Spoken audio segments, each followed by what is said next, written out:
a lot of times people will say this thing or that thing ought to be run like a business.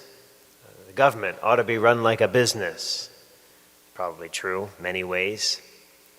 Or this organization, it's going downhill. It ought to be run by like a business. Well,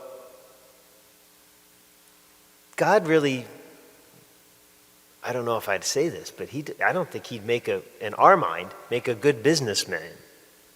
Do you think? Let's take a look at the parables that Jesus talks about. Remember the people that he gets to work at 6 a.m. or at daylight, and he pays them a just day's wage, but then he hires people throughout the day, and then he hires people an hour or two before the end of the day, and he gives them the same amount of money that he gives the people at the beginning? That's not a good business practice. Sounds like, I was going to say sounds like government work, but I mean, I don't know, I won't say that. Doesn't sound like good business practice.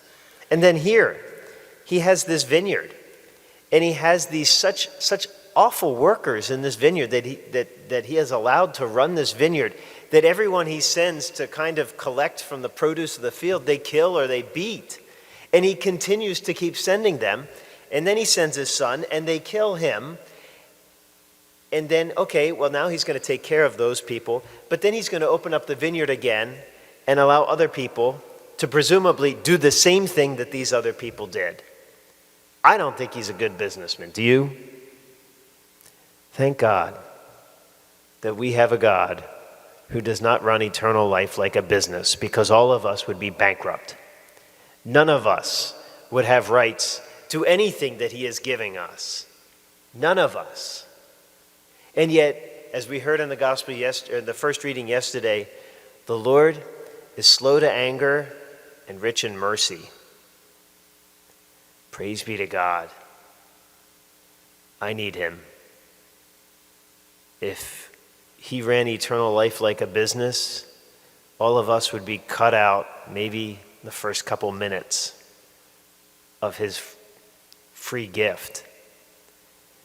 But he operates in a different realm. He operates in eternity, and he operates with love, and he is constantly giving us time to come back to him. Now, there is a time where that will end for each of us. And so let's take advantage of the time that he has given us now to come back to him. That's all it takes, brothers and sisters. He is not a good businessman. He will give us everything, even if we have thrown away everything that he has given us. But if we come back to him, he gives it back to us again. Not very smart in our business minds, but praise be to God, we have a God who runs eternal life in the way in which he chooses, with absolute and complete love. Please stand.